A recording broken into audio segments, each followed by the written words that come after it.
Ok. Bonjour, bonsoir tout le monde. J'espère que vous allez bien. Euh, ok, ça veut dire que tout le monde va bien. Est-ce que vous avez des questions par rapport à la séance de la dernière fois? Avez-vous des questions? Est-ce que vous m'entendez bien? Allô? Monsieur, je ne m'entends pas. Vous m'entendez?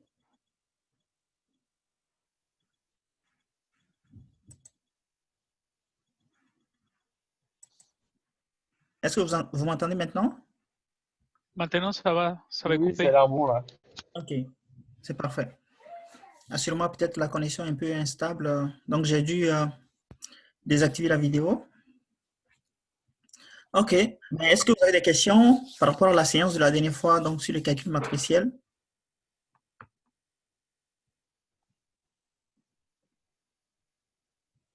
Est-ce que vous m'entendez? Oui, on vous entend. Ok, c'est parfait. Donc, je suppose que vous n'avez pas de questions. Pour moi, c'est bon. Ok, c'est parfait.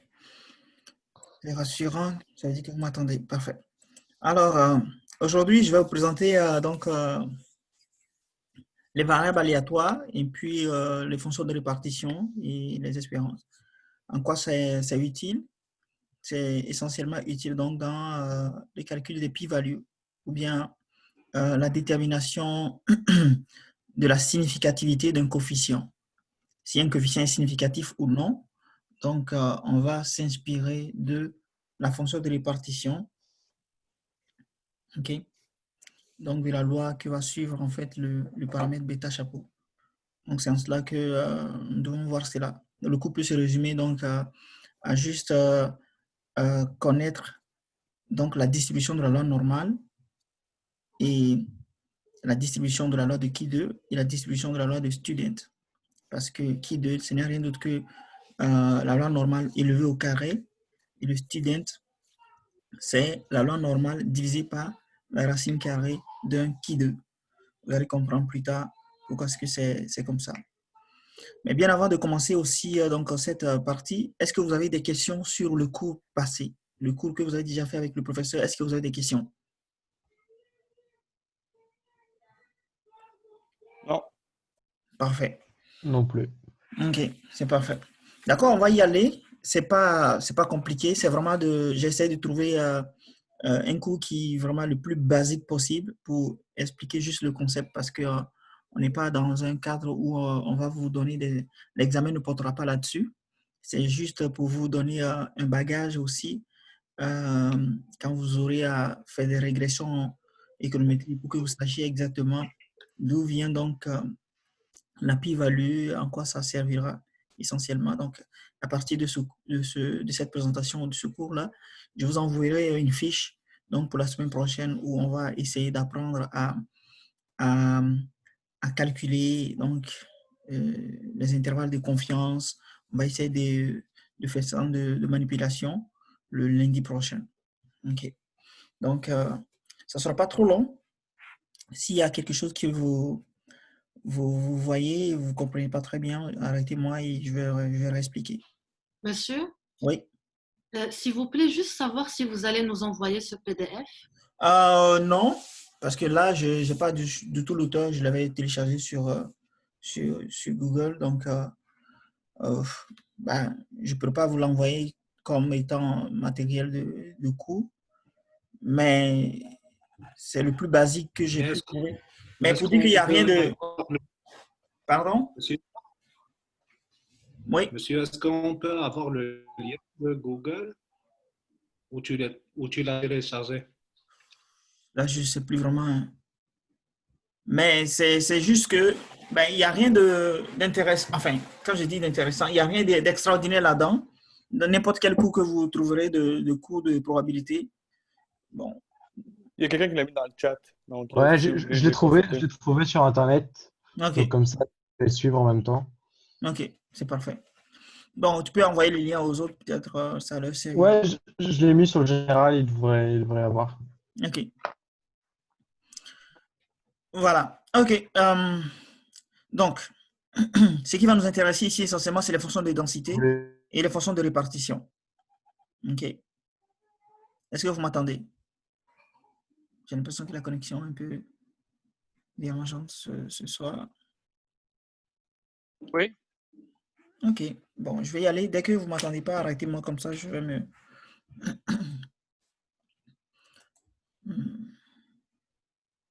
Ok. Bon, là, donc, on va parler de... je vais tomber directement sur les variables de aléatoire continu ou de densité. Voilà, aléatoire x à valeur réelle admet une densité de probabilité f si, pour tout réel x, f de x égale la somme donc de t allant de moins l'infini à plus l'infini de f de t. Normalement, c'est x, c'est moins l'infini à x ici. Donc, il y a une erreur dans son document. Ici, c'est x, ce n'est pas plus l'infini. Okay. Et f de x est la fonction de répartition. D'accord? Et petit f, c'est la fonction de densité. Et il y a un nombre fini virtuel de quantité vérifiant. Donc, de plus l'égalité, ça c'est pour dire que la somme de toutes les probabilités est égale à 1. Donc, quand vous faites la somme de toutes les fonctions de densité, ça devait vous donner 1. Donc, de moins l'infini à plus l'infini de toutes les fonctions de densité, ça donne 1. Donc, la fonction de densité, ce n'est rien d'autre que la probabilité. Donc, vous allez voir peut-être dans d'autres documents, on appelle la probabilité la densité ou alors on appelle la densité la probabilité. OK? Donc, la probabilité, ce n'est rien d'autre que la densité dans le cas continu. D'accord? Et la fonction de répartition, c'est vraiment la somme jusqu'à x, donc de toutes les densités. OK? Je vais vous montrer par un schéma. Bon, je vous montre en même temps.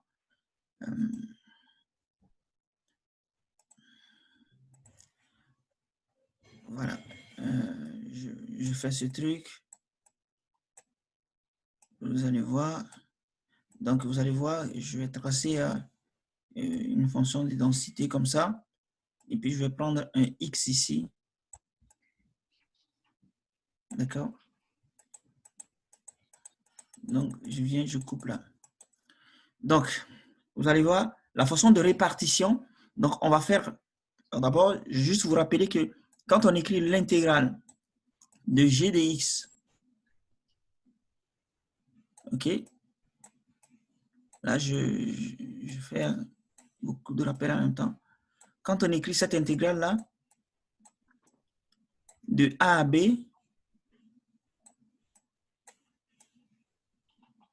c'est pour dire que, en fait, c'est l'aire.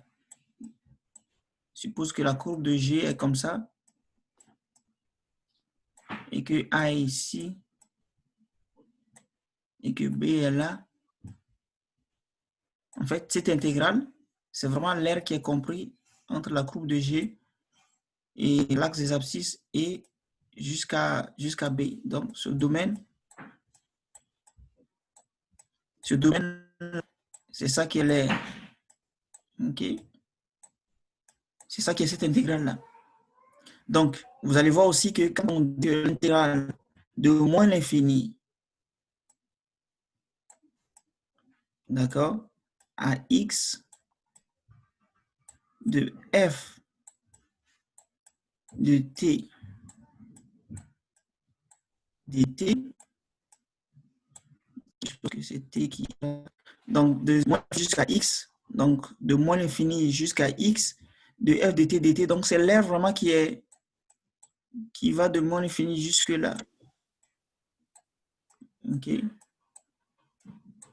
C'est tout cette aire-là. Et ça, on appelle ça la fonction de répartition. Ça, c'est la fonction de répartition. On note ça grand F de x. OK? Voilà. C'est la fonction de répartition. Et on peut représenter la fonction de répartition aussi. Bon, en général, elle est, en tout cas, elle est toujours croissante.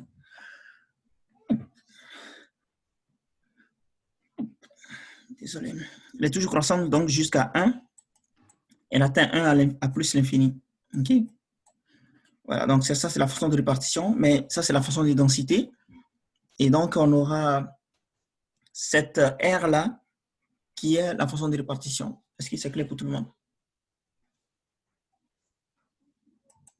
OK. Donc, je pense que c'est bon. OK. Alors, donc, cette R, vraiment, c'est vraiment toute l'intégrale. Donc, de moins l'infini jusqu'à plus l'infini. Donc, on va partir de moins l'infini jusqu'à plus l'infini. Donc, tout ce qui est en dessous de cette courbe-là, ça devrait donner 1. C'est ça, en fait.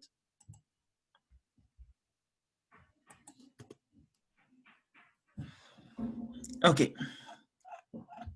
Donc, on va essayer de caractériser une densité de probabilité. Arrêtez-moi s'il y a quelque chose que vous semblez ne pas très bien saisir. Donc, toute fonction réelle f définie sur R est une densité de la variable aléatoire x si seulement si les conditions suivantes sont satisfaites. D'abord, il faut que la fonction de densité, il faut qu'elle soit positive. Il faut que la somme donc, de moins l'infini à plus l'infini de f dt dt donne 1. Et il faut qu'elle soit continue sur R, sauf éventuellement en un nombre fini de points de discontinuité. Okay? Donc, il faut qu'elle soit continue, ou du moins continue sur des intervalles. Okay.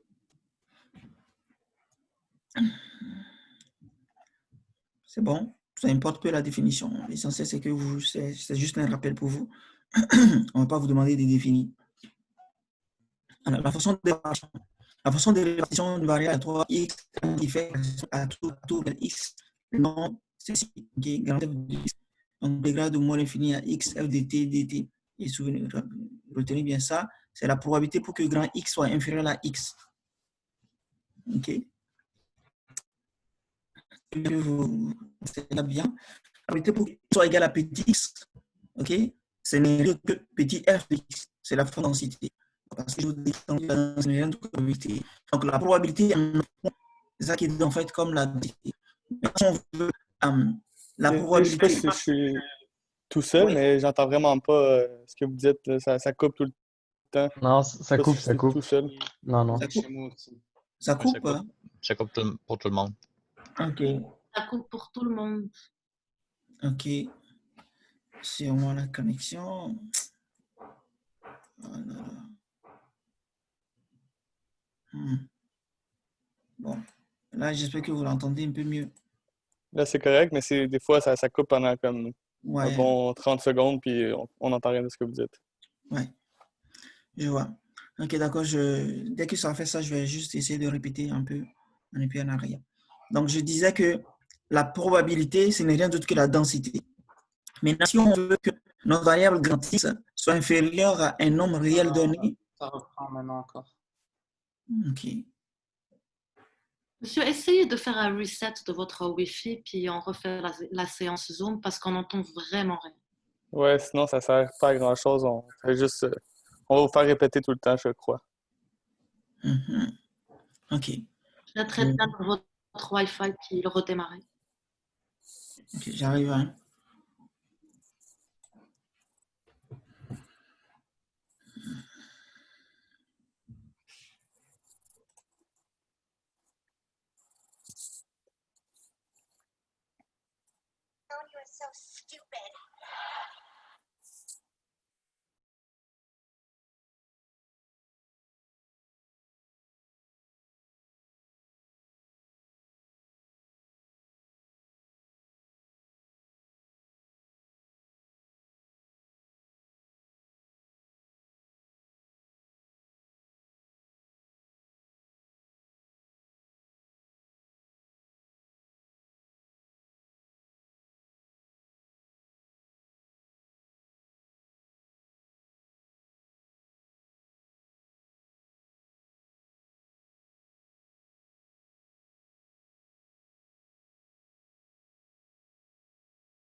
c'est mieux, non?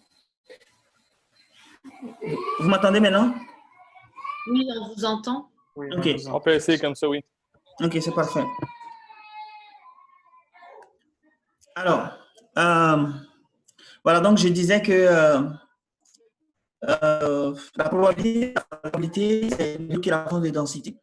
Donc, la probabilité une valeur donnée, que là, on va faire la somme de toutes les probabilités, ok, jusqu'à x.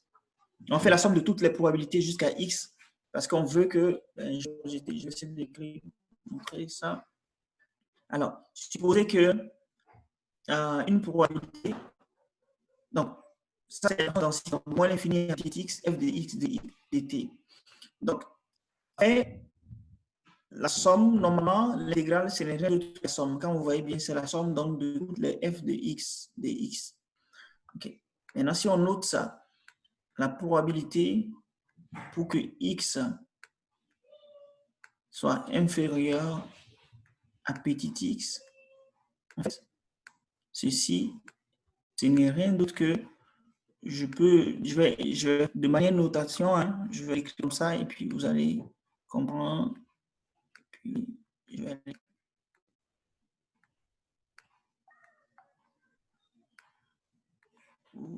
Je vais mettre T ici.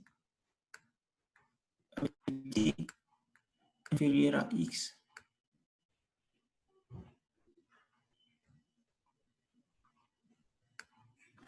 Vous comprenez ça?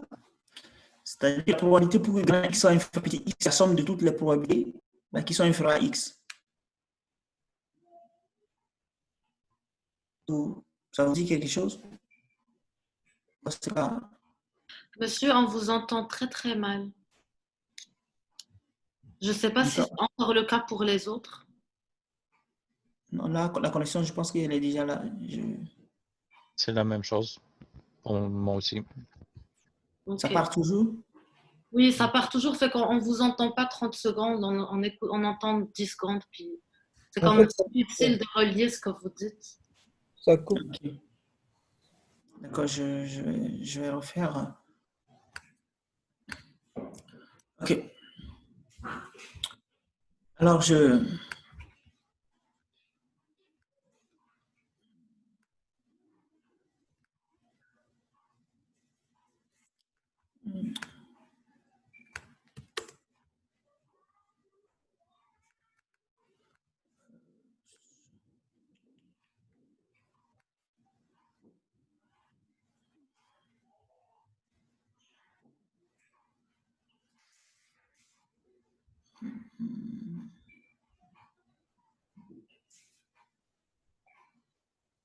vous voulez.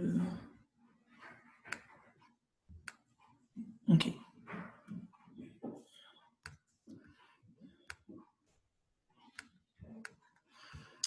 Voilà, je disais que, supposons que je vais calculer cette probabilité. Okay. La probabilité pour que grand X soit inférieur à petit x. Okay. Et j'ai dit, en fait, si on veut que grand X soit inférieur à X, c'est qu'en réalité, X peut prendre toutes les valeurs qui sont, grand X peut prendre toutes les valeurs qui sont inférieures à petit x. Donc, c'est comme, on veut la somme, en fait, de toutes les probabilités, ok, que X soit égal à T,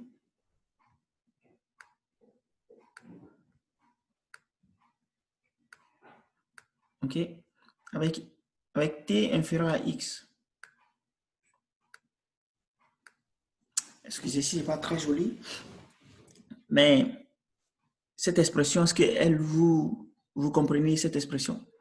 Parce que la probabilité pour que X soit inférieur à X, la probabilité pour que grand X soit inférieur à petit x, c'est la somme de toutes les probabilités que grand X soit égal à un certain T avec ce T inférieur à X. Donc, c'est comme si on fait la somme donc, de toutes les probabilités jusqu'à X. Donc, la somme, c'est en même temps aussi l'intégrale vu qu'on est dans un cadre continu. Donc, on va faire la somme de moins l'infini à X, ok, de toutes de f de t dt.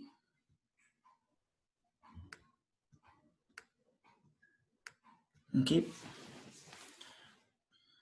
Donc, et ça ce n'est rien d'autre que la définition de la fonction de répartition, grand F de x. C'est pour ça que j'ai dit que grand F de x, ça fait la probabilité pour que grand X soit inférieur à petit x, et c'est en même temps aussi l'intégrale de moins l'infini à x de f de t dt. Donc, cette expression est importante pour nous, parce qu'on va essayer de l'utiliser pour comprendre un peu la notion de la pi-value. Elle est très importante. Il faut que vous sachiez à quoi ça correspond donc la probabilité pour que x soit inférieur à petit x. Tenez compte que la partie assurée jusqu'à x, donc de la fonction de densité. Donc si je trace la fonction de densité et que j'assure donc jusqu'à petit x, cette partie, ce n'est rien d'autre que la fonction de répartition. OK? Parfait. Alors donc la fonction de répartition a certaines propriétés, voilà, qu'on va voir. Bon. On va laisser tomber cet exercice. On va regarder ça directement parce que c'est ce qui nous importe le plus. Donc ça, la probabilité que x soit compris entre a et b, donc c'est l'intégrale de petit a à petit b, f de t dt, et la probabilité pour que x soit compris entre a, pour que i soit supérieur à a, c'est... Bon, on n'a pas mis beaucoup de choses ici, je vais vous le présenter moi-même.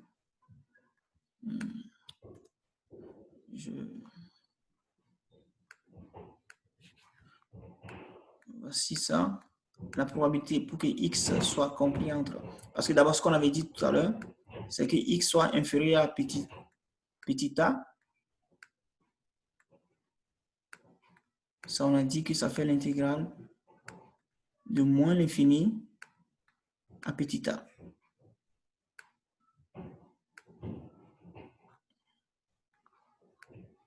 OK. Et ce qui va se passer, c'est que si on veut la probabilité pour que x soit supérieur, OK, à petit a, ça fait quoi? Ça fait 1 moins la probabilité pour que x soit inférieur à petit a. OK.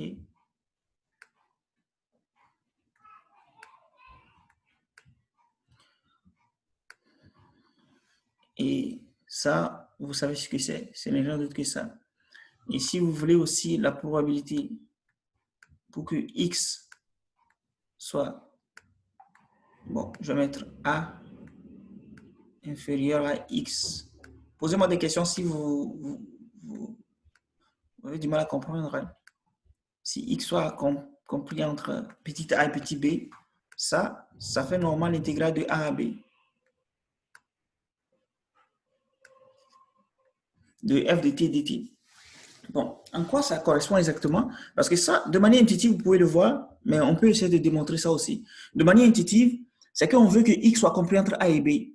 Ben, il faut juste faire la somme de toutes les probabilités, donc entre a et b. Donc, c'est l'intégrale de a à b de f de t dt. Ou alors, vous pouvez essayer de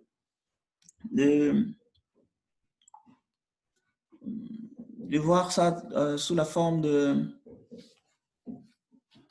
Vous pouvez démontrer. Bon, graphiquement, vous pouvez, mais je vais essayer de ne pas faire la démonstration numérique. Mais graphiquement, en quoi ça correspond? Vous savez que vous avez quelque chose comme ça.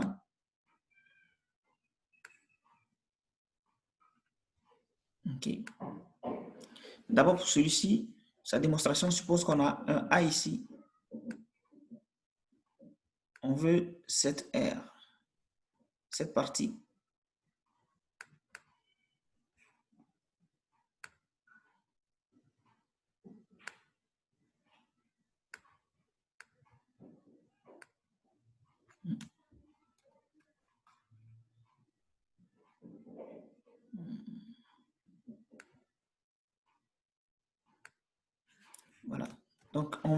pouvez calculer l'aire de cette partie. C'est ça qui est la probabilité pour que x soit supérieur à a. Donc, x supérieur à a, on est de ce côté-là. X inférieur à a, on est de ce côté. Mais on sait que tout cette aire, okay, tout ce qui est en bas donc, de cette courbe-là, d'ici jusque-là, ça fait 1. Et on sait que d'ici jusque-là, plus ça jusque-là, c'est ça qui fait 1. Donc, ceci, ça ne fera que 1 moins celui-là. C'est pour ça qu'on dit probabilité pour que i soit supérieur à 1, ça fait 1 moins, voilà, celui qui est de l'autre côté. OK? Ça, gardez ça. Bon, ça va se retrouver sur la fiche d'exercice. On va apprendre à calculer ça proprement le lundi prochain. Alors, ceci, la probabilité pour que x soit supérieur à a et inférieur à b, en même temps, c'est comme x doit être supérieur à a, ok?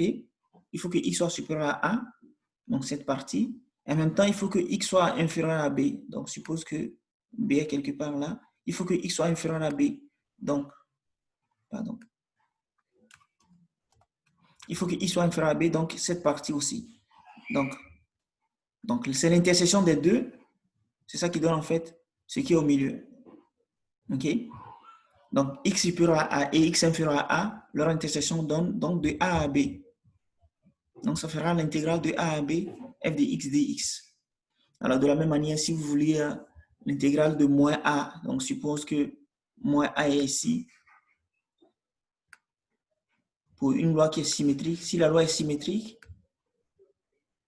suppose que la courbe est symétrique, c'est-à-dire que ce qui est de ce côté est la même chose qui est de ce côté.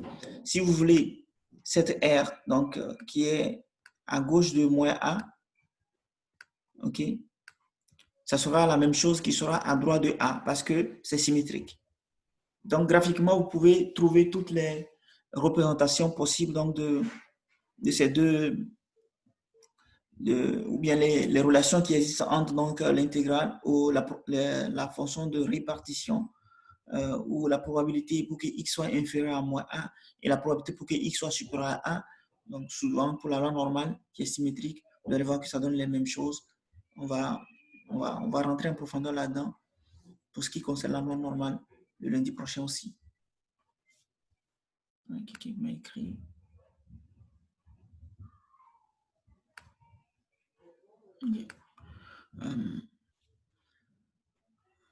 Est-ce qu'il y a des questions?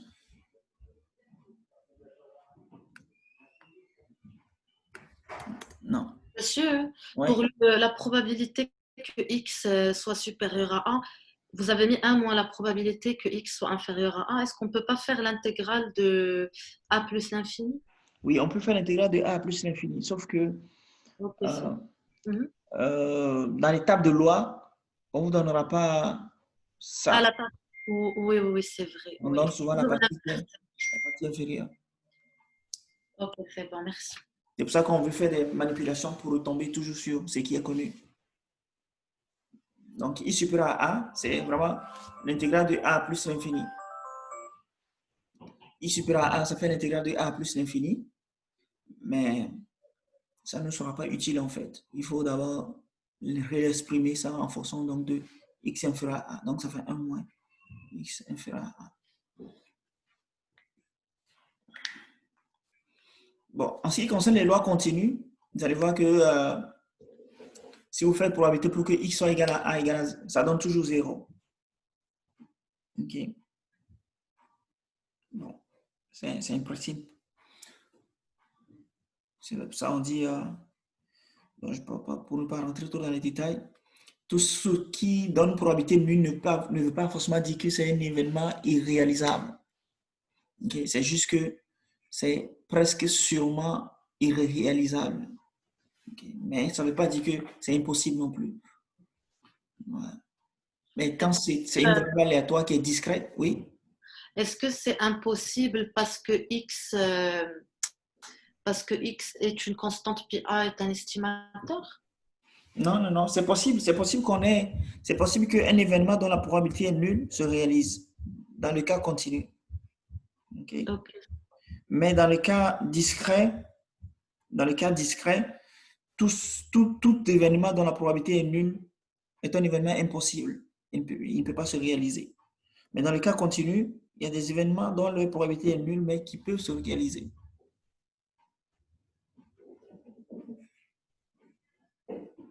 C'est ça. OK. Alors, je pense que c'est bon. Bon, on a l'espérance. Donc, les propriétés de l'espérance, bon, ne sont pas grandement utiles, mais c'est toujours bon pour vous de le savoir, vu qu'on va manipuler un peu les espérances et tout ça. Mais c'est toujours bon pour vous de savoir à quoi ça réfère l'espérance. Donc, l'espérance mathématique, ce n'est rien d'autre que l'intégrale de x, f de x, dx. Ou alors, les moyennes. C'est une sorte de moyenne. Okay? Donc, je peux avoir x. Quelle est la probabilité d'avoir x? C'est ça. Donc, pour chaque élément, j'ai sa probabilité de l'avoir. Ensuite, je fais une sorte de somme là-dessus. Donc, l'espérance, ce n'est rien d'autre que une moyenne. Ou bien, comme on l'entend, une espérance. Okay? Donc, on essaie de peser chaque élément donc du panier avec leur poids donné. Et on voit à peu près ce que ça donne. Donc, cette formule, elle est intuitive. C'est la définition de l'espérance mathématique. Alors, donc, l'espérance a quelques propriétés. Elle est linéaire, c'est-à-dire que quand vous faites l'espérance de x plus y, ça va vous donner l'espérance de x plus l'espérance de y. Vous faites l'espérance de alpha x, ça va donner alpha espérance de x. Bien sûr, lorsque x est une variable aléatoire réelle. Mais si x est une matrice, et que, bon, si x est un vecteur et que alpha est une matrice, on avait vu la dernière fois.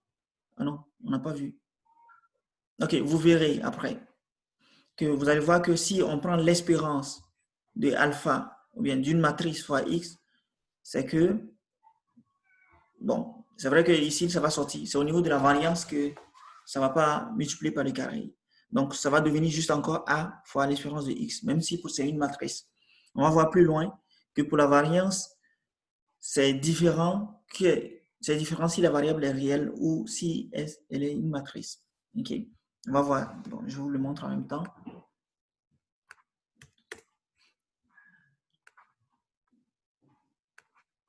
C'est-à-dire que si vous avez la variance, je sais que vous avez entendu parler de la variance. La variance n'est rien d'autre que, dans le cadre réel, c'est l'espérance de l'espérance de x moins l'espérance donc de x encore le tout au carré. Ok, ça c'est dans le cadre réel, la variance de x. Mais quand c'est matriciel, on va le voir plus loin. Vous allez voir qu'en réalité, c'est l'espérance. On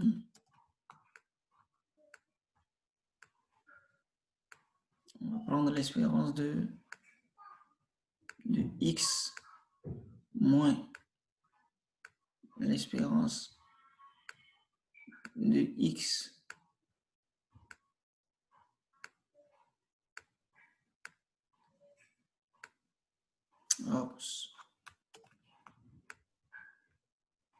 donc tout ça multiplié par x moins l'espérance de x.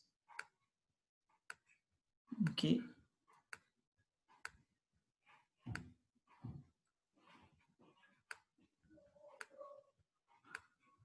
Et tout prime. Voilà. Donc vous allez voir que quand c'est supposons que c'est un vecteur. Si c'est un vecteur, vous allez voir, on ne peut pas multiplier les vecteurs comme ça. Donc c'est le vecteur multiplié par sa transposée en fait. Et lorsque c'est un réel, si x est un réel, vous allez voir que c'est un réel, donc la transposée est égale à lui-même, donc ça va faire au carré. Donc ça retombe sur la même chose. Et vous allez voir que ce qui va se passer, c'est que quand vous allez multiplier la variance, donc si vous prenez une matrice A fois donc une variable donc vectorielle x, ce qui va se passer, c'est que ça va faire A le A va sortir et il va multiplier la variance de X, ok, et puis multiplié par A' encore. Ok, parce que si vous mettez A ici, vous allez mettre A ici, vous allez mettre A ici, vous allez mettre A ici. Bon, variance de AX, hein. Donc vous allez mettre AX, AX, AX, AX. Ben, ici, bien sûr, A va sortir, vous le mettez là. Et puis, ce qui va se passer, c'est que AX, AX, donc le prime, quand vous voulez faire sortir, bon, vous pouvez mettre A en facteur ici, mais quand vous mettez le prime, c'est que c'est le A' va retrouver de ce côté. Parce qu'on avait dit que le prime A fois B, l'auto-prime, ça fait B' fois A'. Donc, A' va se retrouver de ce côté et il va sortir à droite. Il va sortir à droite.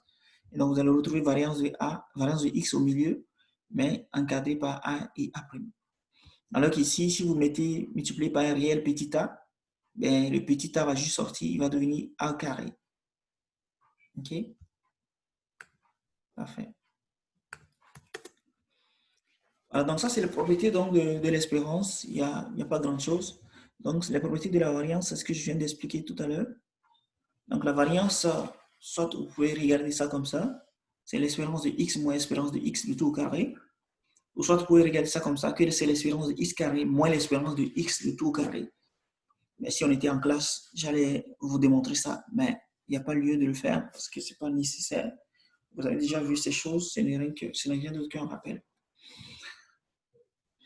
Voilà. Et l'écart-type, c'est la racine carrée de la variance. OK? C'est la racine carrée de la variance. Donc, pourquoi est-ce qu'on va étudier alors les lois usuelles qui viennent? Pourquoi? Ben, simplement parce que je vais vous donner un avant-goût donc de ce qui va arriver. Que je vais vous donner la statistique pour faire la significativité. Il y a un monsieur qu'on appelle donc T. Il va prendre votre coefficient bêta chapeau, donc moins 0 divisé par racine carrée donc de la variance de bêta chapeau. OK. Alors, pourquoi on fait ça? Pour regarder la significativité. OK. Supposez que vous êtes supposez que bêta chapeau, on va considérer que c'est le... Qu'est-ce que je vais prendre comme exemple pour des gens qui n'ont pas fait l'économétrie? Bon, je vais prendre un exemple. Je ne sais pas si tout le monde est habitué au système de notation sur 4.3. Je suppose que oui. Alors, suppose qu'au premier, à l'intra, donc au cours éco 8600, donc la moyenne de la classe se retrouve un peu à 70 sur 100. OK. 70 sur 100. Monsieur, j'ai pas compris ce que vous avez écrit. Bêta chapeau divisé par racine de variance de bêta, fois bêta. Oui, c'est ça que je vais expliquer. C'est-à-dire, je vais expliquer ça. OK? Okay. Je vais expliquer ce que ça veut dire. Donc, suppose que vous avez fait l'intra et que la moyenne est de 70%. OK? Et maintenant, donc, je dis, OK, je vais ajouter plus 1. OK? Plus 1 à tout le monde. Parfait. Et supposez qu'en même temps aussi que on a calculé la moyenne sur 4.3 et donc ça donne peut-être 70%, ça donne peut-être 3, ça donne 2.9, OK, divisé par 4.3.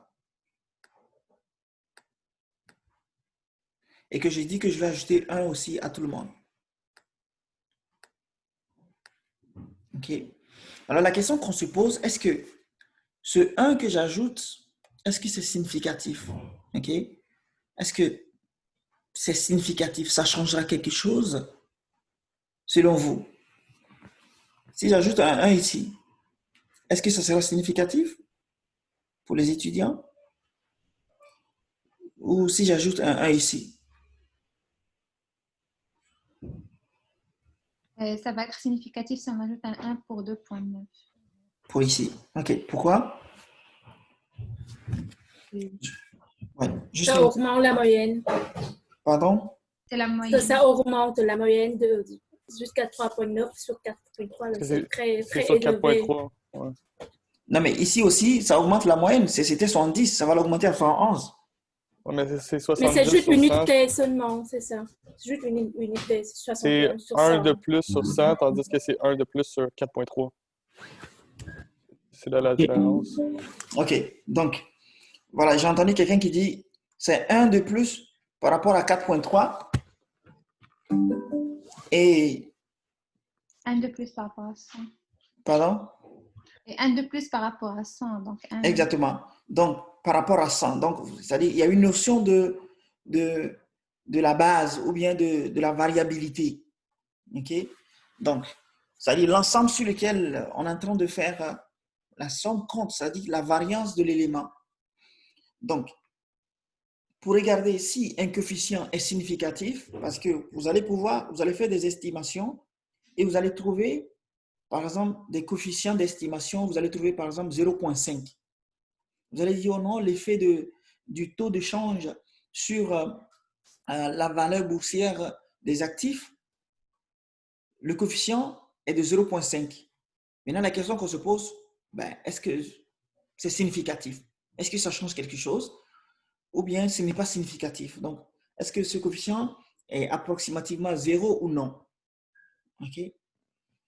Donc, cette question se pose. Mais vous ne pouvez pas répondre comme ça. Il faut que vous sachiez à peu près quelle est sa variance. OK? Par exemple, ici, vous voyez la moyenne. Et si on vous donne l'intervalle sur lequel ça bouge, c'est de 0 jusqu'à 100.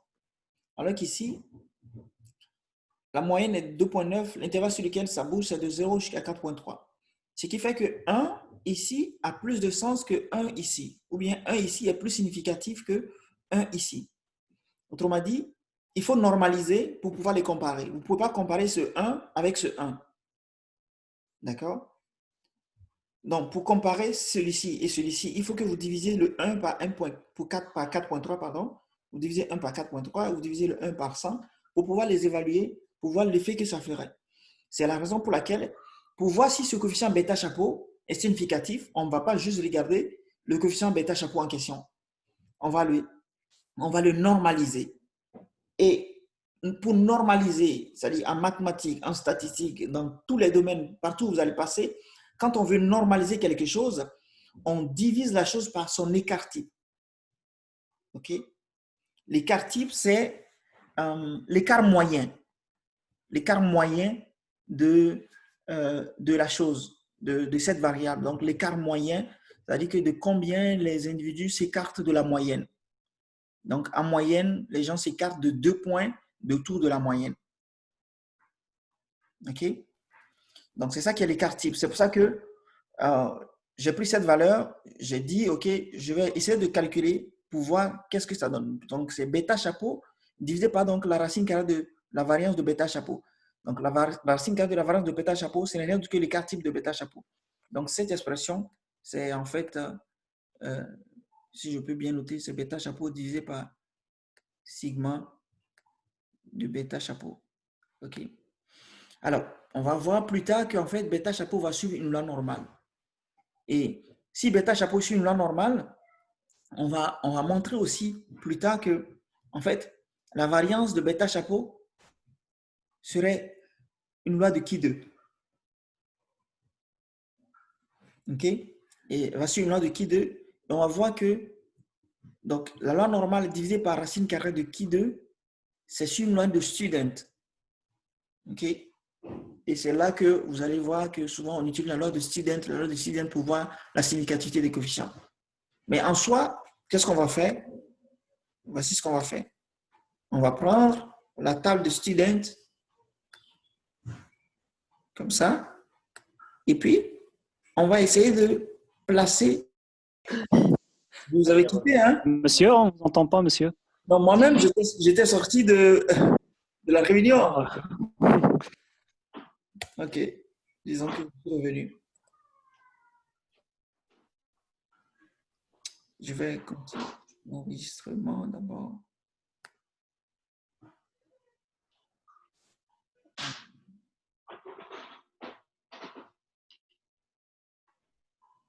Ok, je pense que l'enregistrement continue. Ok, donc, je disais que la statistique T était donnée par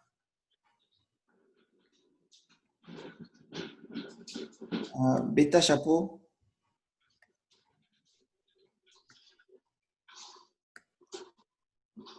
divisé par sigma de bêta chapeau. Et je disais que cet élément, en fait, suit une loi de student. On le verra plus tard, je vais vous démontrer ça. Et donc, voici ce qui se passerait. La loi de student, on va le représenter un peu comme ça.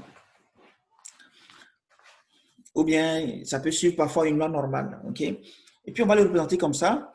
Alors, ce qui va se passer, c'est que on a 0 qui est là. Et puis, on va essayer de calculer ce nombre, s'il est quelque part ici.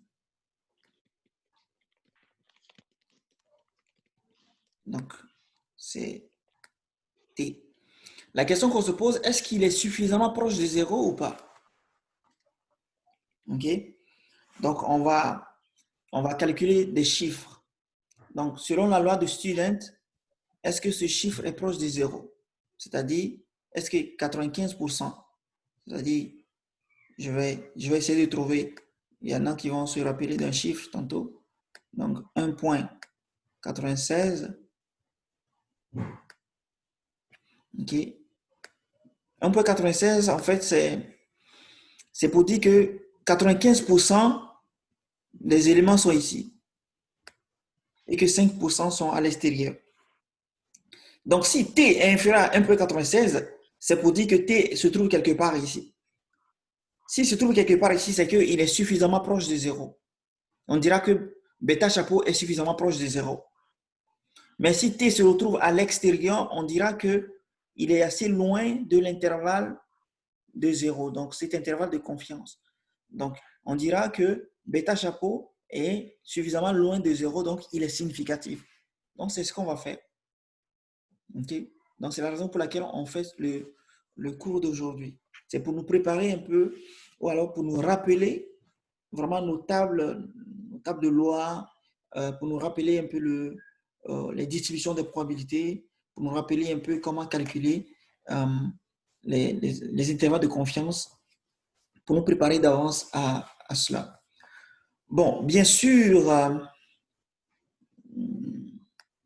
vous allez faire ça avec le professeur, bien sûr, mais il ne va pas vous demander de manière calculatoire de le calculer la valeur parce que c'est de manière théorique que lui va vous donner ces exercices. Et le TP, bon, ça sera de manière pratique. L'ordinateur va vous donner les statistiques directement. Mais il faut que vous sachiez vraiment, dans la pratique, il faut que vous sachiez en fait en quoi ça correspond pour que vous puissiez le faire. Donc, moi, je vais vous envoyer des exercices là-dessus pour que vous puissiez vous pratiquer. Excusez-moi, ici, vous avez dit que 95% des valeurs sont dans l'intervalle de peut-être le point inférieur à 0 jusqu'à 1,96, c'est ça? Oui. Donc c'est proche de 0. Tandis que en dehors de cet intervalle-là, là, c'est loin de 0. Oui. C'est ça. Okay, mais c'est comme sous quelle langue vous dites que peut-être la valeur en 95, en 96, c'est proche de 0. Peut-être par exemple 0,5, c'est plus proche de 0 qu'en 96, par exemple. Donc, je ne sais pas sous quel point on peut dire que c'est proche de 0. Okay, bon, je n'ai pas très bien compris la question, mais je sais un peu là où tu veux en venir. D'accord. Donc, d'abord, la question du départ, c'était est-ce que bêta chapeau est proche de zéro ou pas? Ok. Est-ce il est statistiquement nul ou non? Donc, on s'en va calculer une certaine statistique. Donc, on normalise donc la valeur de bêta chapeau par son écart type. Et donc, on a une valeur qui suit une loi de Student ou bien une loi normale. Et on veut voir, donc, voici. Il y a un monsieur qu'on appelle la p-value. La p-value, c'est quoi? C'est le risque qu'on court. OK? Oui. Ouh, doucement. C'est qui? ما تقربتي. OK. J'ai mis ce bien. Alors, donc, la p-value, sa définition, c'est le risque qu'on court en rejetant l'hypothèse nulle à tort. OK? L'hypothèse nulle, bon, on va le voir dans les tests. C'est quoi? On suppose que, OK, bêta chapeau est vraiment nul, quoi. L'hypothèse nulle, c'est qu'on suppose que bêta chapeau est vraiment nul. Donc, la p-value, c'est l'erreur de première espèce ou alors le risque qu'on court en rejetant l'hypothèse nulle à tort. C'est-à-dire que bêta chapeau n'est pas vraiment nul et on le rejette. Ou alors on accepte l'hypothèse nulle. Okay? On rejette l'hypothèse nulle à tort. Ça veut dire que l'hypothèse nulle, c'est que bêta chapeau est nul et on le rejette à tort. Donc, vous allez voir qu'on va se fixer un seuil pour la p-value. Souvent, c'est 5%. Ce 5%, c'est pour dire que quoi? On serait quelque part ici. Okay? Les 5% pour se dire que effectivement, la statistique serait vraiment dans cette zone, en tout cas éloignée de 0, okay, à 5%. Donc, c'est ce seuil de 5% que j'avais, donc, que je disais. Donc, on va mettre que 95% serait alors quelque part ici. Alors, quel serait le chiffre qui va nous indiquer que on a 95% ici et 5% ici? Parce que 5% ici, c'est pour dire, OK, voici ce que ça donne aussi. C'est la probabilité. C'est la probabilité que, parce que le fait de rejeter l'hypothèse nulle à tort, ça veut dire que x doit être supérieur à t. OK?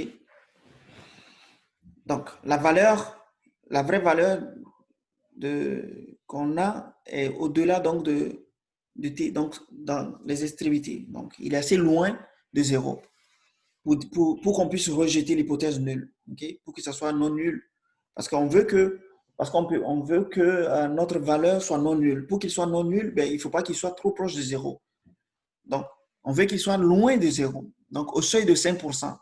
Okay? Suppose qu'il est vraiment loin, c'est-à-dire qu'à 95%, on est sûr qu'il est loin de 0. Okay?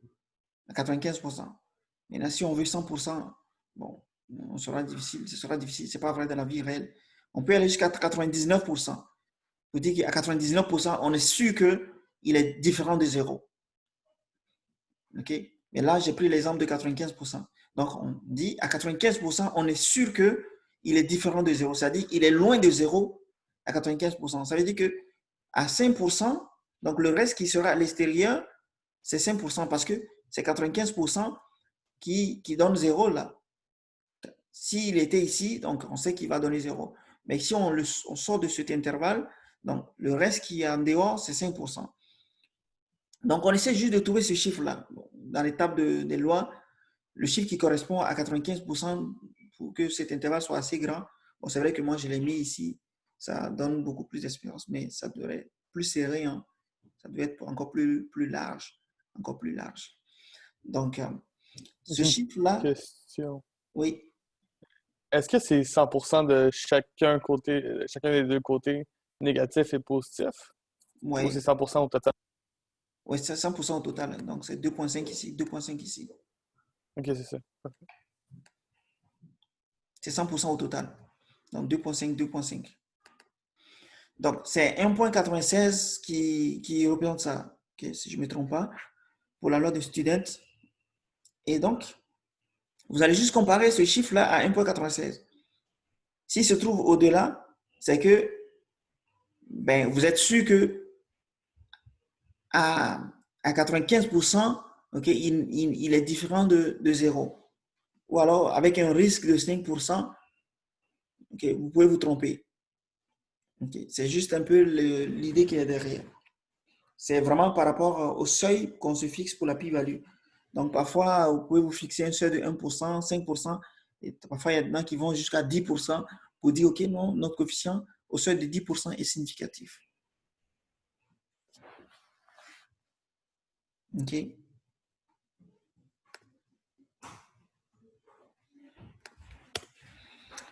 Voilà, donc c'est essentiellement ça le but de cette présentation, pour nous préparer d'avance pour ce qui va se faire. Déjà, je n'ai pas ouvert le cours, l'exercice. Je vais vous l'envoyer par courriel, comme ça vous allez vous entraîner là-dessus. Bon, je vais vous présenter quand même quelques lois usuelles. Bernoulli, ce n'est pas important. On va regarder juste la loi normale et puis la loi de Qui2. Voilà, donc la loi normale, c'est une fonction, c'est une variable aléatoire qui est continue, qui pouvant prendre n'importe quelle valeur, donc dans moins l'infini et plus l'infini, donc la moyenne est notée M, la variance est sigma carré. OK? Et donc la densité, de manière générale, est donnée par ça. Donc 1 sur sigma racine de 2pi, espérance de moins demi de x moins m, m étant la moyenne divisé par sigma, le tout carré. Sigma, c'est les quatre types. OK. Et on peut centrer la loi normale, centrer ou bien centrer réduire. Donc quand on prend la loi et qu'on soustrait donc la moyenne, on dit qu'on a réduit, on a centré. Maintenant, quand on normalise en divisant par les quatre types, souvenez-vous, je viens d'en parler, on peut centrer donc, et réduire, donc normaliser en divisant par les quatre types, donc la racine carrée de la variance. On parle donc de la loi normale centrée réduite. Et donc, dans ce cas, sa moyenne est nulle parce qu'on a fait la soustraction de la moyenne et son écart type est égal à 1 parce qu'on a divisé par les quatre types. Donc, ici, j'essaie de recalculer donc l'espérance et puis la variance. L'espérance donne 0, la variance donne 1 parce qu'on a centré et on a réduit. OK? Et on va regarder maintenant la loi de Qui2. Bon, ici, je l'ai mis sur la fiche d'exercice. Donc, on va apprendre à retrouver donc la probabilité pour que A soit inférieur à T, inférieur à B. Donc, c'est ce que j'avais. Donc, c'est l'intégrale de A à B. Et donc, la probabilité de moins T, c'est 1 moins la probabilité de T. Donc, ce que j'avais expliqué tantôt. C'est sur la fiche d'exercice, cette partie-là. Alors, la dernière chose que je voulais vous présenter, est-ce qu'il y a des questions d'abord? Okay. La dernière chose que je voulais vous présenter, c'était la loi de Qui2. La loi de Qui2. Donc, Qui2, en fait, c'est la somme ou bien le carré des lois normales. OK? Donc, ici, on dit soit T1, T2, Tn, n variables aléatoires normales, centrées réduites et indépendantes. Alors, la somme de leur carré est une variable aléatoire qui suit une loi de Qui2. OK? De paramètre gamma appelé le nombre de degrés de liberté. C'est-à-dire que si on fait la somme d'abord, si on prend une variable normale comme ça et qu'on élève au carré, ça donnera une loi de Qui2. Ça donnera une loi de Qui2 si on élève une loi normale au carré. Maintenant, si on prend deux lois normales, T1 au carré plus T2 au carré, ça va donner une loi de Qui2 avec 1 degré de liberté. OK. Et si on ajoute n, donc si on fait n, loi de qui 2? Si on fait n loi de qui 2? N loi normale plutôt. On fait la somme T1 carré plus T2 carré plus T3 carré plus jusqu'à Tn carré. Donc, ça va donner en fait une loi de qui 2 à n-1 degré de liberté. Donc, degré de liberté, c'est juste pour dire que quand vous... Quelqu'un qui m'envoie une question? Ça bug encore? Non, on vous entend. OK. Voilà, donc si on... Ben, le degré de liberté, ce n'est juste que n-1. C'est-à-dire que si vous connaissez la valeur d'une une, enfin, de n-1, vous pouvez trouver la nème. C'est-à-dire que ce qui est contraignant, c'est n-1. C'est-à-dire que si vous avez deux variables, si vous avez une, okay, vous pouvez retrouver l'autre connaissant donc par exemple, si vous avez x plus y, si vous connaissez x plus y, il vous suffit juste de connaître x et vous pouvez retrouver y. Donc, on a un seul degré de liberté. Okay. Si on fixe 1, forcément l'autre, on n'a plus le choix là-dessus. Okay. Si on bouge 1, l'autre, on ne peut plus lui donner n'importe quelle valeur parce que les deux sont liés. Donc ici, quand on a n, si on a la même libre sur n-1 seulement, le nème, on ne peut plus. Donc, on a n-1 degré de liberté. On a la liberté que sur n-1 parce qu'une fois qu'on a donné des valeurs pour n-1, on ne peut pas donner n'importe quelle valeur pour le nème parce que ils sont liés. Okay? Donc, c'est pour ça qu'on parle de n-1 degré de liberté. Le degré de liberté, c'est souvent n-1 s'il y a n variables que vous avez ajoutées. Donc, la loi de qui 2, on retient, c'est la somme des carrés des lois normales. Okay? Si on a fait n somme, ça va faire n-1 degré de liberté. Maintenant, si on a juste une variable normale, quand on l'élève au carré, ça fait une loi de qui 2 aussi. Okay. Et puis, un peu plus loin, je vais rappeler encore ce que c'est que la loi de student. Student, vraiment, c'est la loi normale divisée par la racine carrée de qui 2. Loi normale divisée par racine carrée de qui 2, ça donne le student. OK. Est-ce qu'il y a des questions? Je prends les questions.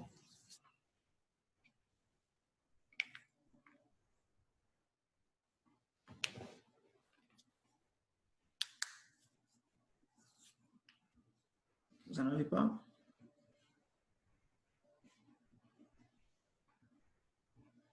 OK. Ça veut dire que vous avez tout compris. Hein? Bon, je pense qu'il y avait quand même quelques-uns qui... Bon, de toute façon, ceux qui n'avaient pas fait les maths, ils avaient fait quand même les cours de calcul différentiel ou bien intégral. Donc, bon, peut-être que vous avez revu tout ça par le passé. C'est bien. C'est parfait. Bon, donc, s'il n'y a pas de questions, on va arrêter là-bas. Et puis, je vais vous envoyer la fiche pour la semaine prochaine. Comme ça, on va commencer à travailler là-dessus. Pour vous. Bon, je rappelle que cette fiche pour la semaine prochaine, ça ne vous donnera pas de... comment je vais dire? Ça vient pour vous donner quand même des outils pour la pratique, OK? Quand vous allez pratiquer vous-même l'économétrie ou pour d'autres cours. Mais pour ce qui concerne le cours du professeur, vraiment son devoir, c'est vraiment 100% son cours. Vous allez le voir avec le premier TP, c'est 100% le cours. Hein? Il n'y a pas lieu de s'écarter. C'est 100% le cours. Il n'y a pas de pratique là-dedans. C'est 100% la théorie. Donc, j'essaie de vous donner des éléments pour vous permettre aussi donc, de vous habituer un peu donc, à ce qu'est la réalité en économétrie pratique. OK. Excusez-moi, pouvez-vous réexpliquer la loi Student et terrain à la loi du Kittel divisée sur quoi? J'ai oublié. Je ne comprends pas ça. Pouvez-vous expliquer ça peut-être graphiquement ou... Oui, non, c'est une longue formule. Ce sera difficile à expliquer, mais je peux juste donner ça. Je vais dire que je fais x divisé par racine carrée de y ou x suit une loi normale et Y suit une loi de qui 2. OK? C'est juste ça.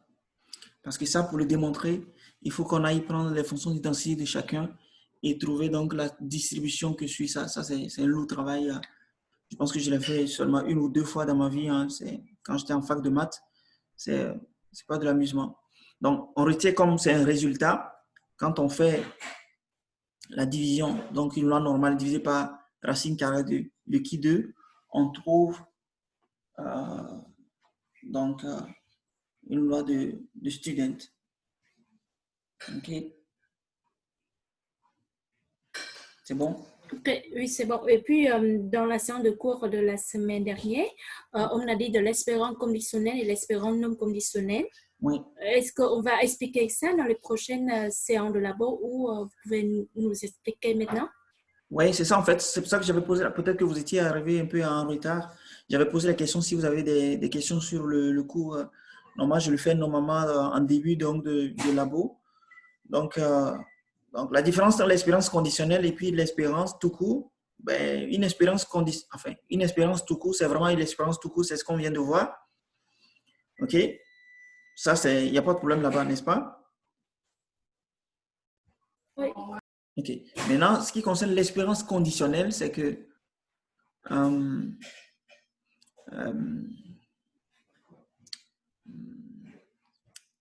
j'essaie de prendre ce qui est pratique.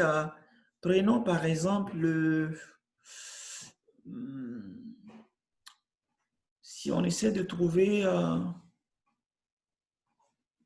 c'est-à-dire qu'il y a certaines réalités qu'on observe qui sont différentes donc de la même réalité en temps de COVID, par exemple. Donc, supposons que le nombre de cas de COVID augmente ou diminue. OK? Donc, le nombre de cas de COVID même est une variable aléatoire. OK? Et on peut prendre aussi l'autre variable aléatoire, c'est le... Je ne sais pas, est-ce que je peux prendre l'allocation aux familles ou bien les impôts? Je vais prendre peut-être les subventions, OK? Subventions du gouvernement.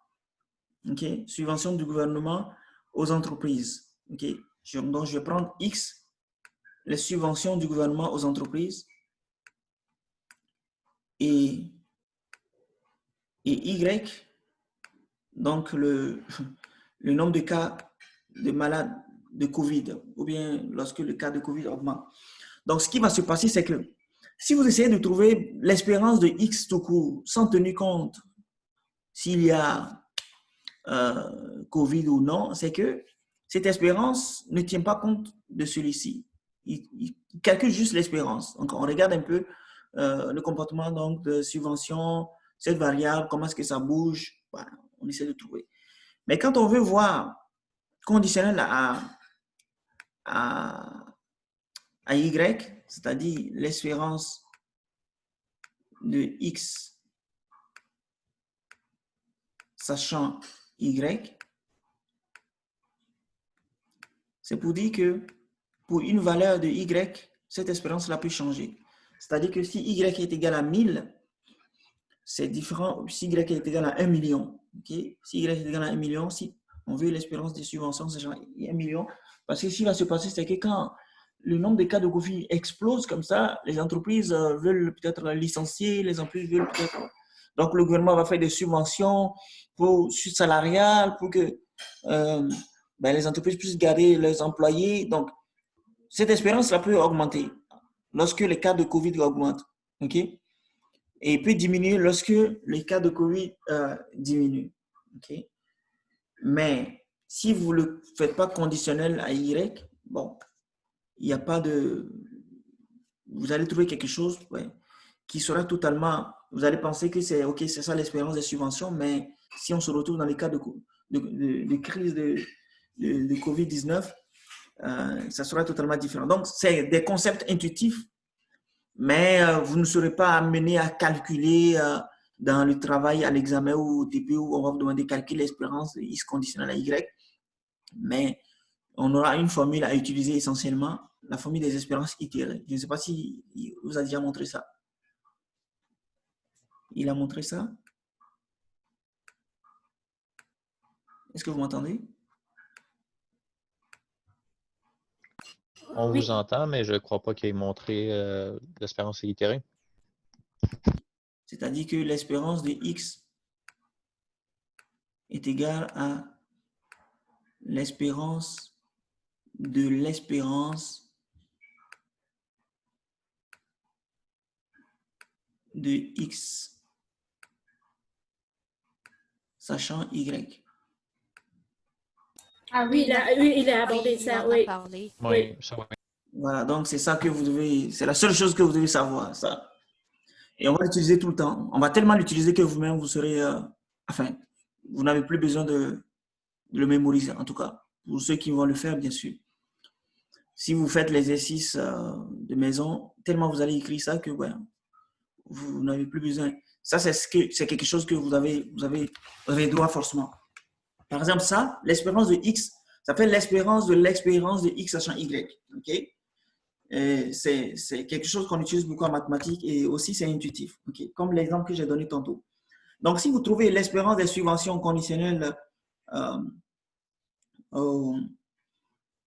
à COVID, mais ce n'est pas encore l'espérance de X. Vous êtes d'accord avec moi? Parce que ce qui va se passer, c'est que le COVID même, est-ce qu'on l'obtient, je veux dire, est-ce qu'il est là tout le temps ou pas? Est-ce qu'il est là toute l'année ou pas? Donc, il faut alors calculer encore cette espérance-là, parce que ça, on a l'espérance de X sachant, OK, le Y, mais le Y en soi, même est quelque chose qui bouge, c'est aussi une variable, donc il faut trouver aussi son espérance. Donc, c'est pour ça qu'on prend encore une autre espérance là-dessus. Donc, on a l'espérance de X sachant Y, mais qui va nous donner quelque chose, en fait, qui dépend de Y. Je ne sais pas si vous percevez ça bien, mais une espérance conditionnelle à Y va nous donner quelque chose qui est en fonction de Y. Okay. C'est parce que peut-être on a 1 million, donc on a des subventions assez grandes, parce qu'on a peut-être 1000, on a des subventions assez faibles, donc peut-être que ça va nous donner une relation croissante, donc en Y. Donc on va prendre encore l'espérance de tout ceci, donc ça va incorporer maintenant donc l'espérance de Y pour en faire l'espérance de X. C'est une formule qui se démontre aussi, je pense que à ma maîtrise de mathématiques, c'est la première. Mon premier cours nous a fait sortir ça, c'est ça qui a fait l'objet du cours.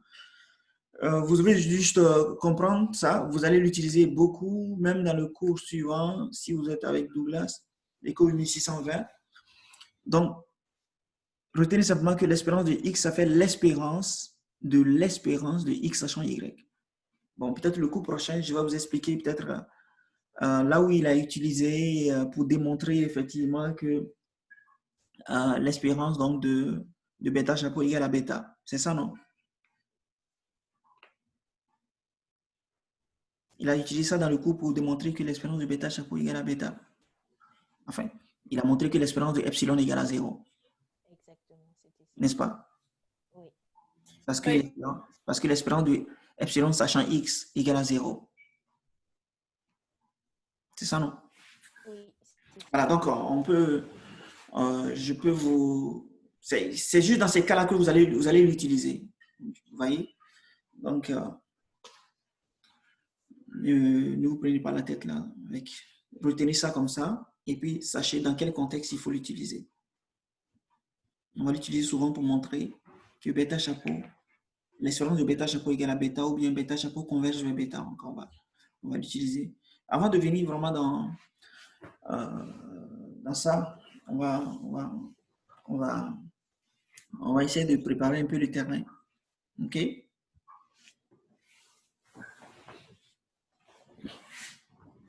C'est bon? Oui, c'est bon. Merci beaucoup. Est-ce qu'il y a d'autres questions? Est-ce Une qu'on question pour vous. va voir la vidéo ce soir même? Vous voulez voir ce soir? OK. Ça va dépendre de mon ordinateur. C'était une question. C'était plus une question, je ne la demande pas vraiment. Oui, je peux le faire. C'est juste que dès que je ferme Zoom, il va essayer de l'enregistrer. Donc, Ok, tant qu'il n'a pas fini, je ne pourrais pas mettre sur YouTube, mais dès que ça finit, je vous l'enverrai. Ok. Et encore une question sur la loi des Kido. Vous pouvez encore expliquer plus en détail? Parce que je ne comprends pas vraiment comme l'application ou comment on va le voir. Ben, Parce que quand vous expliquez les variables de T1 jusqu'à Tn, avec comme la phase là, c'est vraiment comme très vague. Mais par exemple, la formule de Conqueen ou l'application pour la loi du kit d'or. C'est quelque chose comme ça. Ça veut dire qu'on a T1 carré plus T2 carré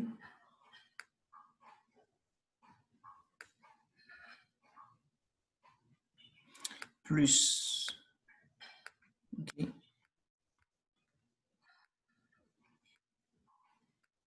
Tn carré. Donc, c'est 2. Donc, on a une somme des carrés des lois normales. T1, T2, Tn sont des lois normales. OK? Donc, ce que ça dit simplement, c'est que ça va suivre une loi de qui 2. OK? Ça suit une loi de qui 2. À n-1 degré de liberté. Là, c'est clair? Ou alors peut-être. Et puis, l'application de ça, par exemple? L'application, c'est juste que dans le cours, vous allez voir qu'à un moment donné, le professeur va poser cette formule-là. Là, moi, je vous expliquais juste d'où ça sort en fait cette formule. OK? Il va poser cette formule et puis à un moment donné, il va commencer à vous dire que ça va suivre une loi de student. OK? Il va vous dire que ça va suivre une loi de student. OK?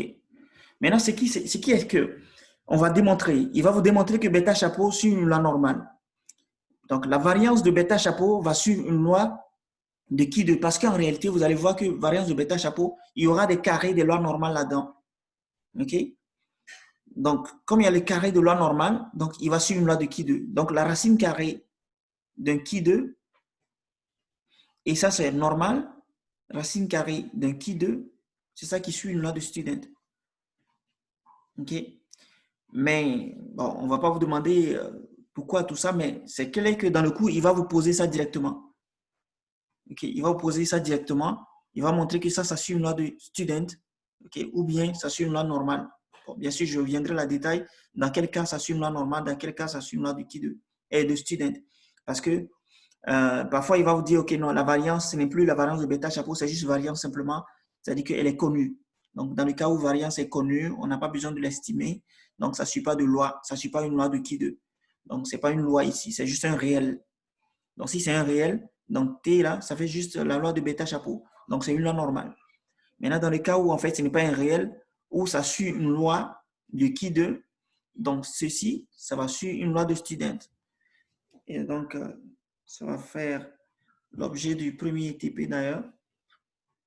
Donc, dans le coup, il va aller directement, il ne va pas vous expliquer, OK, c'est pas que si on divise une loi de normale, divisé peut-être par une loi de student, tout ça, c'est ça qu'il va vous donner. Il va vous les poser. Donc, c'est pour ça que moi, je vous explique un peu d'où ça vient, donc, cette formule. OK. OK. Donc, ici, là, x est égal à la somme de toutes les carrés, suit la loi du kit d'or, tandis que toutes les t de 1 à n, séparément, ils suivent la loi normale, c'est ça? C'est ça. OK. OK, c'est bon. Merci. Bienvenue. Une question pour vous? Oui.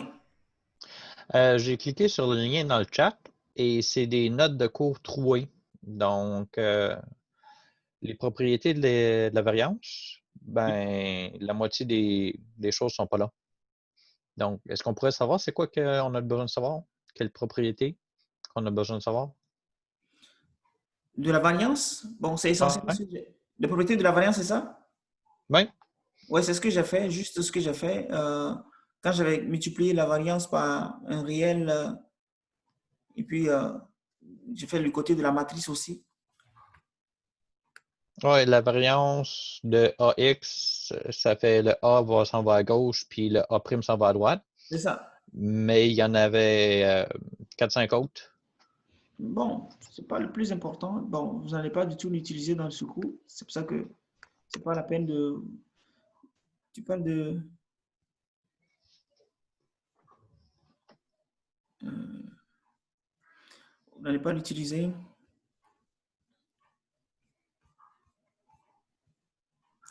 Ça. Oui, hein, mais en gros, les plus puis les moins, il n'y en a aucun qui sont là. Ici. Oui, dans le lien, dans le chat. Ouais, bon. Après, c'est pas Comme la important. première ligne, c'est plus ou moins Ouais, la variance de plus ou moins et ouais, c'est pas important. C'est pas important pour nous, mais bon, si tu veux que je l'ajoute, bon, la variance de x plus y, ça fait, ou bien la variance de moins y, ça fait la variance de x plus la variance de y, quoi. Et ça aussi, ouais. Si ils ne sont pas indépendants, donc ça va faire la covariance, ouais. Tu peux démontrer ça, hein, on peut démontrer ça en partant donc de l'expression initiale qui est la variance, donc la manière dont on a défini la variance. Mais ce ne sera pas utile en tout cas pour nous.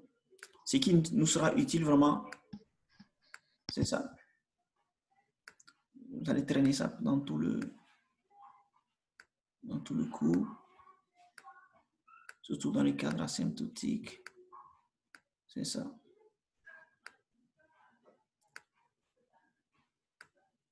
Voilà.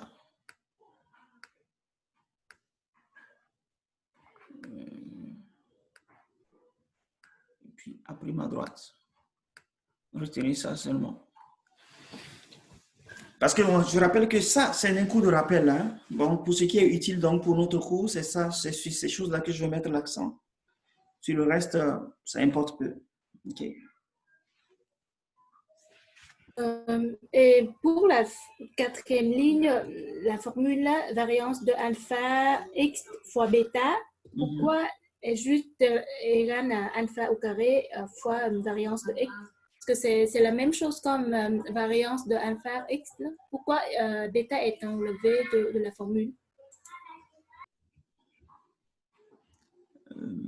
Quand je vois la troisième ou la quatrième ligne, il n'y a pas de différence entre variance de alpha x avec ici, variance de alpha x fois bêta, oui.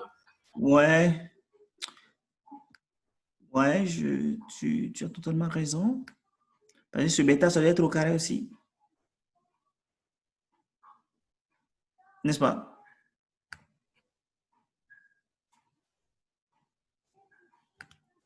Bêta doit être au carré aussi. OK? Parce que le alpha multiplie le x, quoi. Et quand il sort, il devient au carré. Le bêta, il multiplie x, ça, ils deviennent au carré. OK? Maintenant, je pense que c'est une erreur de sa part. C'est plus qu'il voulait mettre ici. OK? C'est juste c'est ici, il voulait mettre un plus. OK? Parce que. Ouais, s'il y a un plus, c'est la variance de bêta, c'est une constante, c'est Ouais, 0. c'est ça. C'est juste un plus qu'il voulait mettre. Donc, c'est ici, il a fait une erreur de saisie. C'est plus. C'est plutôt la fonction linéaire, c'est ça? Oui, parce que, bon, quand on. Bon, l'autre, il a dit, hein, quand on ajoute une constante à quelque chose, ça ne change pas la variation, enfin, la variabilité. OK? Donc, quand vous ajoutez une constante, ça bouge. C'est quand vous déplacez simplement. Donc, il n'y a pas une variance qui vient s'ajouter. C'est comme j'ajoute j'ajoute j'augmente la note de tous les étudiants de même nombre. La variance ne va pas bouger, c'est juste la moyenne qui va bouger. OK. C'est ça. C'est plus ce qu'il voulait mettre. Mais si met un bêta comme ça, la multiplication doit avoir bêta carré. Okay. Mais comme je le répète, ne vous de vous... S'il y a lieu même, c'est que vous n'êtes pas obligé de revenir encore lire ce document ou même ce cours, quoi. Ce qui est le plus important, ok? Donc, je rappelle encore, pour bien réussir le cours, et il faut vraiment savoir comprendre tout ce que le professeur a présenté dans son cours. Voilà. Il faut vraiment, il faut que tout ce qu'il a présenté, vous soyez capable de pouvoir le démontrer. Ça, vous pouvez bien réussir son cours. Maintenant, une chose est de réussir le cours et une autre chose est d'être capable de comprendre donc les intuitions. Donc, moi, j'essaie d'être un peu au milieu des deux. Okay?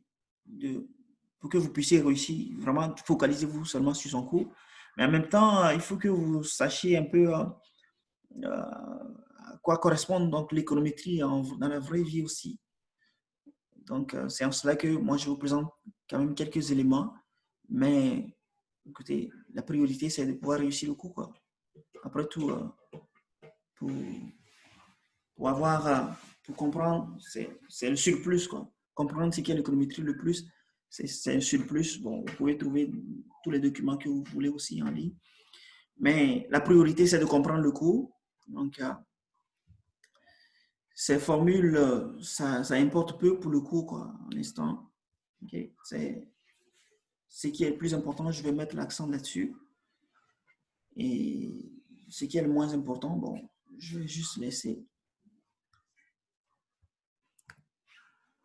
Oui, une dernière question concernant la cumulative des probabilités qui est égale à 1. Tout à l'heure, vous avez montré comme en graphique avec la cumulative de toutes les probabilités est égale à 1. Pouvez-vous réexpliquer ça un peu plus en détail?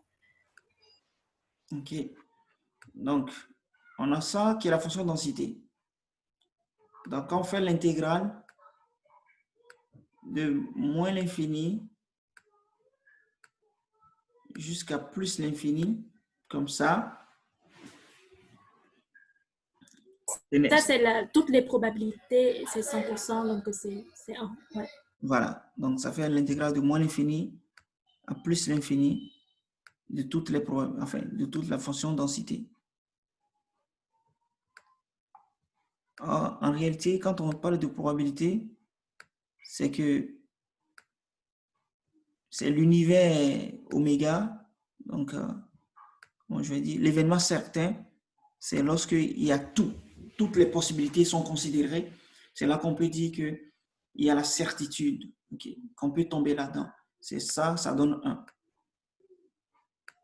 OK. Quand on prend toutes les possibilités, on parcourt toutes les possibilités, quand on fait la somme de toutes les probabilités, ça donne toujours 1. C'est un principe mathématique. La somme de toutes les probabilités donne 1. Donc, c'est pour ça que j'ai dit que cette intégrale-là donne 1. OK? Oui, mais il a le graphique de la cumulative des probabilités, là, comme une demi-graphique. Tout à l'heure, vous avez dessiné. Là. OK, je vois. Par exemple, ça, j'avais mis un truc comme ça, c'est ça? Vous avez mis ça à égal à 1 là, dans l'axe des Y. Et puis, j'avais mis 1 ici, n'est-ce pas? Oui, c'est ça. Donc, c'est la cumulative des probabilités, c'est ça? Oui, donc les cumulatifs, bien sûr, ça augmente, n'est-ce pas? Parce que, n'oublie pas, les cumulatifs, c'est un truc de ce genre.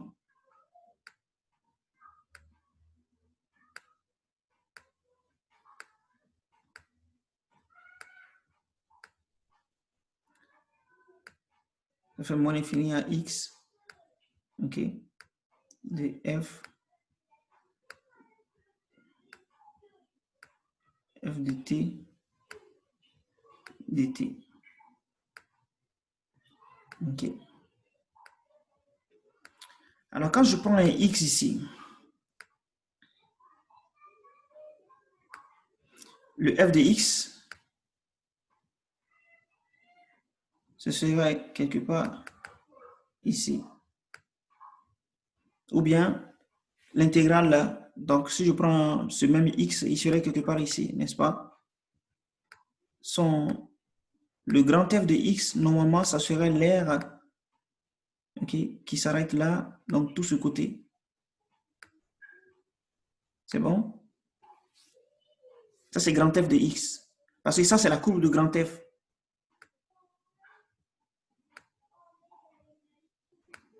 Et ça, c'est la courbe de petit f. OK? Donc, grand F, c'est l'intégrale de petit f. Donc, grand F, c'est l'aire donc en bas de petit f. Mais l'aire ici, ce n'est pas grand F. Hein? On est d'accord là-dedans. On est d'accord là-dessus. Quand tu prends l'intégrale sur grand F, encore là, c'est autre chose. On prend l'intégrale sur petit f. Donc, l'intégrale sur petit f ici, c'est ça qui donne grand F. Donc, quand je veux grand F de petit x, ça fait l'intégrale jusqu'à petit x. OK? Donc, d'ici jusqu'à petit x. Donc, cette partie. OK? Donc, je m'arrête ici. Et toute cette partie-là, toute cette R, c'est ça qui est grand F de x. C'est bon? Oui, c'est bon. Maintenant, quand je prends un autre petit y qui est plus grand que petit x. OK? Quand je prends y plus grand que petit x, donc tu vois que grand F de y sera plus grand que grand F de x parce que ce serait l'aire, tout l'aire là, OK? Qui dépasse en fait l'aire de x jusque là. Tu vois? Okay. Et donc, c'est l'aire qui est plus grand. Et donc, cela veut dire que grand F de I est supérieur, est plus grand que grand F de I. OK. C'est bon. Oui, c'est ça. Donc, grand F, comme c'est cumulatif, c'est que c'est croissant en fait. Donc, elle est croissante jusqu'à ce que ça va atteindre. Donc, si je prends un autre Z qui est plus grand que petit y, grand F de Z sera plus grand que grand F de Y. Et si je prends un autre élément qui est plus grand que Z, donc ça va augmenter jusqu'à ce que ça ne dépasse plus le 1. OK? Donc, c'est pour ça que le 1, c'est sa limite en fait. Donc, à un moment donné, ça va stagner à 1. Donc, on peut écrire qu'après X, il aura comme sur le graphique la courbe de F de rang F, là, il peut avoir comme Y et Z jusqu'à un point que toutes les probabilités s'accumulent jusqu'à 1, c'est ça? Ouais, ici, oui. OK. Donc, c'est bon, j'ai compris. Merci beaucoup. Bienvenue. Est-ce qu'il y a d'autres questions?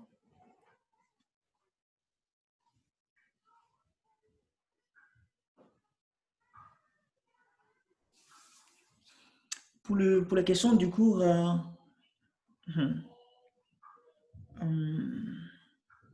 parce que là, il faut qu'on trouve un moyen pour pouvoir, pour que vous puissiez me montrer aussi vos questions. Donc, je ne sais pas si vous pouvez, je ne sais pas, attendez, je vais enregistrer d'abord, je vais arrêter d'abord la vidéo.